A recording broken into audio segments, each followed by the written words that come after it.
Hello, Sassy Sleuths, EvyBugg here, and welcome to another episode inside Nancy Drew Legend of the Crystal Skull. Where we left off, we had just finished this puzzle over here to get a whole bunch more eyeballs, which is kind of gross and whatever, but anyways, so we have a lot of things that we can be doing now. So first off, I want us to look at this book because we didn't really get to look over it very much, so let's see. Short stories for tired eyes, dedicated to those who hear the whisper. Ooh, like the whisperer? Okay, table contents. Time will tell. A librarian's tale. The history of Quincy T. Booker's teeth. Steps in the right direction. The key to the statues. The statues are key. Plentiful pirates and nautical nonsense. Okay. So I think each of these refers to a puzzle, because, let's see, what is this? Start in a place where bones are buried, so is something too that you seek. Start where Charlie Wicker sleeps. Tread lightly on ground that sinks and seeps. Charlie will give you directions, but count on my shovel to find the way. When you find the place, a monumental task awaits. Okay, and like this one here, the key to the statue key, we already did that one. Don't know what this is. Okay.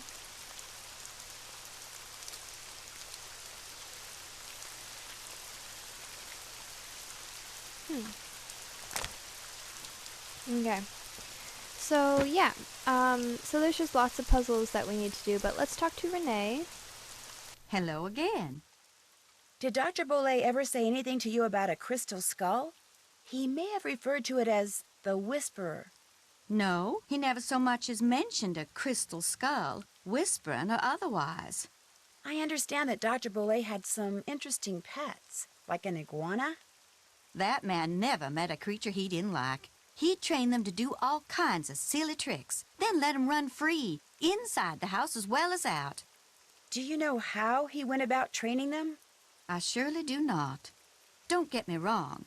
I liked Dr. Bolet, I truly did. But I swear, sometimes his activities made as much sense to me as bathing in a bayou full of gators. That shovel over there with the interesting handle, do you think I could borrow it? Dr. Bolet took great interest in that shovel. Don't know why. He never used it. Just like to see it hanging there. Me, I use it to dig up roots. You mean like tree roots? No, I mean roots like tannus, black cohosh, valerian. Roots that in the right hands are very special, very powerful. However, right now I need mushrooms. I was hoping to get 'em picked tonight, but from the looks of all this potting I still have to do... What do you need mushrooms for? Dried and crushed, they comprise the main ingredients in one of my tonics. Tell you what, I need 5 painted conchs. They're mushrooms that have got a short, fat stem and a large bell-shaped cap covered with big red dots. You might find 1 or 2 here in the garden, but you'll have better luck in the boggy part of the cemetery. You get me 5, no more, no less, and I'll let you borrow that shovel. Deal. You can put 'em in this bag. How else may I be of service to you? I'll leave you to your potting. Thanks for coming by. Okay, so we want to try to get the shovel that he talked about in his notes, and we have to find her mushrooms. I thought I remember... Oh, here we go. Okay. This has I thought I got to remember be a seeing painted this one. conch. I do remember seeing some that looked like that. I thought there was another one nearby. Was it towards this thing? No. Thought I saw another one. I guess we'll just have to try to find them all. And we also need to try to find this Charlie Wicker person. I wonder if he's at one of the cemeteries? But I don't know which. Oh! Here's Another a painted conch. conch. Yes! Okay, so we need 5 of these painted conchs, I guess. So, let's see. There's probably none this way. Are there any up this way? Oh, I don't want to go there. Okay. Let's talk to Henry real quick. Yes? How did Bruno die, if you don't mind my asking? Just dropped dead in the front hallway. I mean, the guy was 95 years old. Here, check it out. Myocardial infarction. That's doctor speak for heart attack. Attending physician Dr. Gilbert Buford, 504-555-9970. Was that Bruno's doctor? And his best friend, or so I'm told. I've never met him. Interesting keychain. That's one of Uncle Bruno's glass eyes. It's the one he was wearing when he died. How nice. Anything else? Do you think I could borrow your keychain? The one that has Bruno's glass eye on it? You want to borrow it? What for? Actually, all I really want is the eye. I mean, it's just so cool. What if you break it?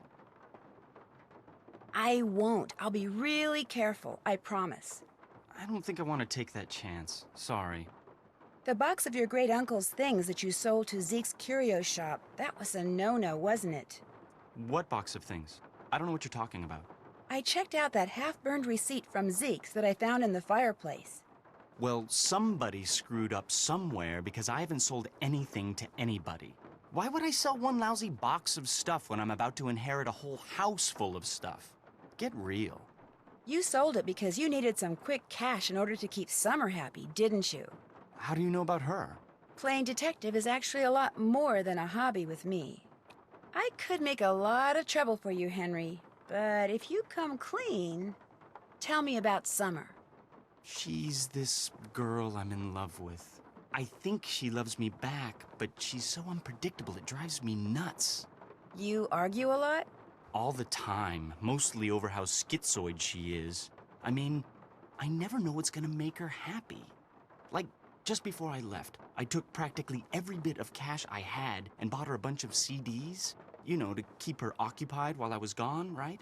Well, soon as I get here, she calls and says her sound system just went bluey and I had to buy her a new one because what good were the CDs I bought her if she couldn't play them?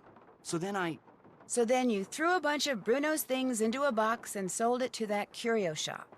Yeah, I wired her the money, but then she called and said she also needed new headphones. Next call, it was new speakers. And now she expects me to buy her a flat-screen TV.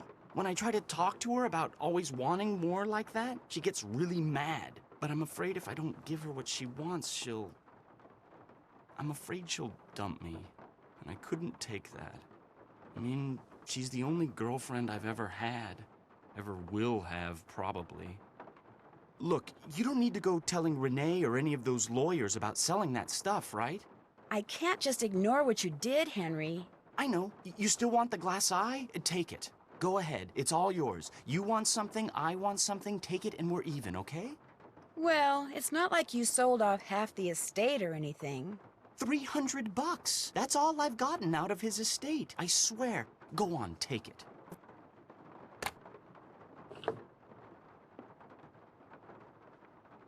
I was naughty, but from now on I'll be nice, I promise. Do you know anything about the crystal skull that was in that box of junk you sold to Zeke's?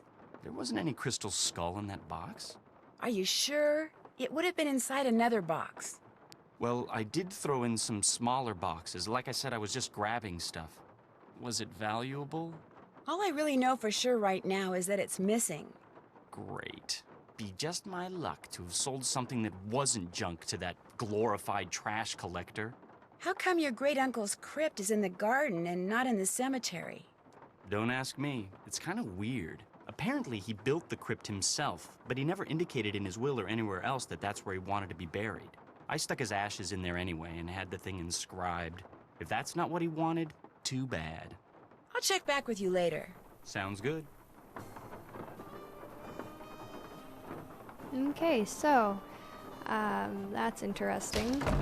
And I feel bad, like, we kind of, like, I don't know, we're using blackmail to get that, glass eye. It kind of makes me feel bad, but, yeah, Nancy's gotta do what she's gotta do, I guess. So we're looking for, let's see, is this the beginning of it? So let's start from the beginning. Okay, and then we need to find, what was it, Charlie Wicker? Charlie Wicker.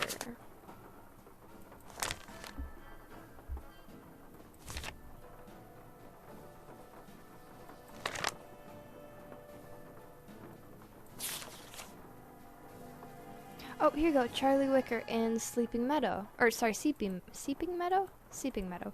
Okay, so where is Seeping Meadow? Okay, so let's see. Where we first come in is right here. Whoop.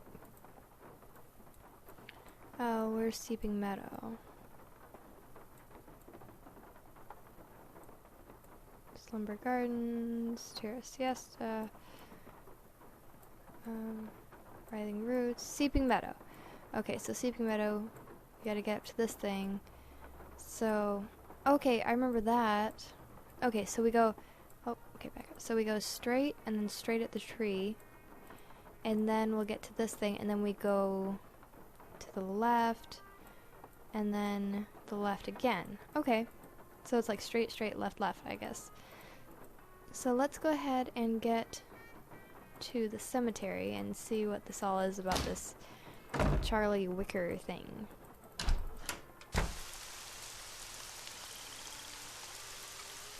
Okay, so it was straight, straight, left, right, left, there we go, left again. Okay, Charlie Wicker. WNESWNWSENENESW. Well, that's interesting. Okay. So, let's get back. I wonder where we're gonna find more of these painted conchs. Because the only other outside place that there is would be out here in the cemetery. Oh, here's one. Perfect. Uh-oh, what's going on? Oh no! Whoa! Whoa, that was nuts. Oh dear. Okay. But we still have to look for more. Let's try to find any other places that we can go. We need 2 more. And we can't go in the front of the house, so it's gotta be back here somewhere. Oh, here's the 4th one. Okay, so we just need 1 more.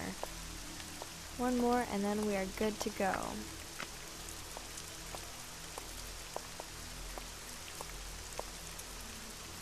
Okay. What's up here? Last one!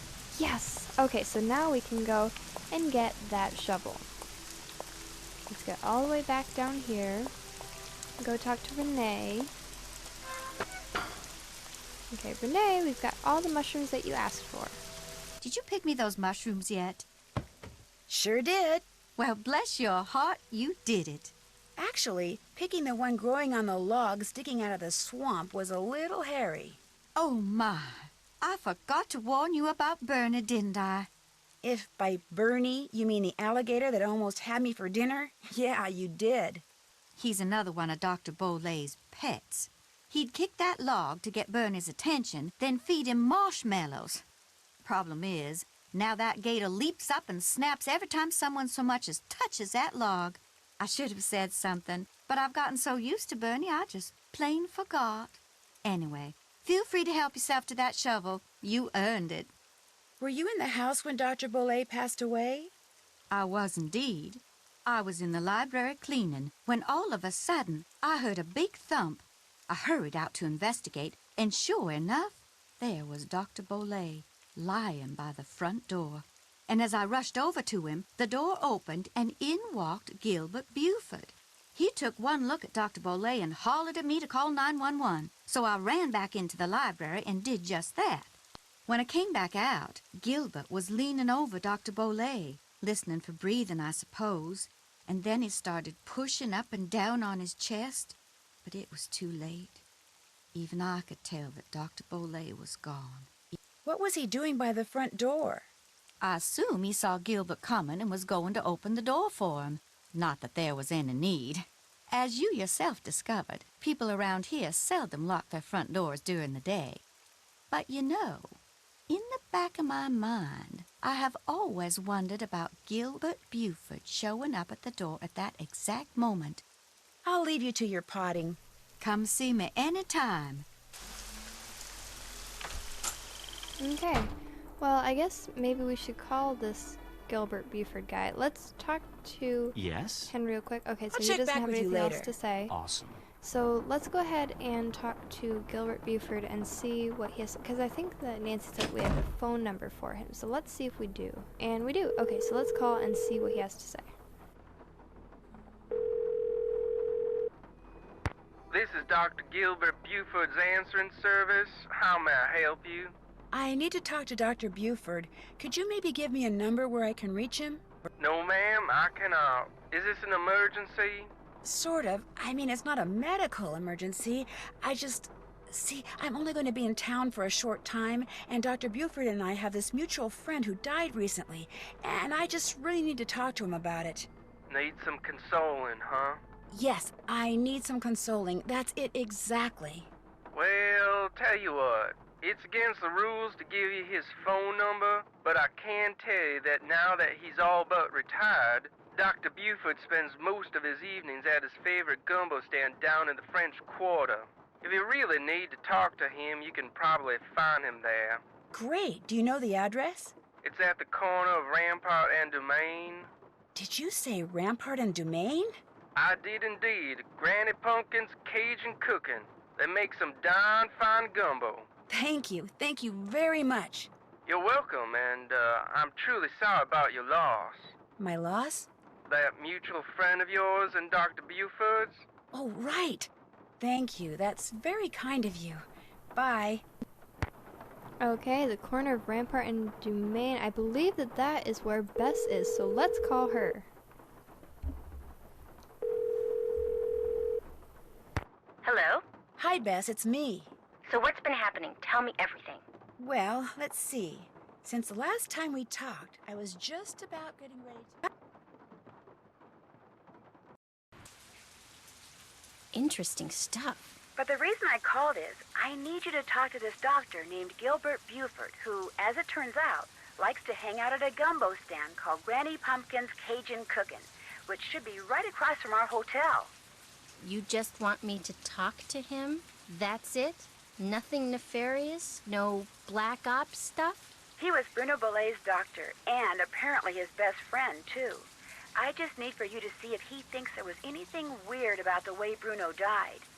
What do you mean by weird? I mean, I kind of think maybe Bruno was murdered. Murdered? By whom? That's what I'm trying to figure out. Everyone's a suspect at this point. Including this Gilbert Buford guy? Well, Great, I'm gonna be chatting up Jack the Ripper. oh, I'm sure the guy's fine, but be subtle, just in case. Well, I can see the gumbo stand from our balcony. If he's the guy that's sitting down there, I guess he looks harmless. Okay, I'll go talk to him. Thanks, Bess. Let me know what happens. Cheerio! Unfortunately, that's all the time we have for today's episode. Thank you very much for watching. Please leave a like if you did like this video, and we'll see you next time when we'll talk to this Dr. Gilbert Buford. Goodbye!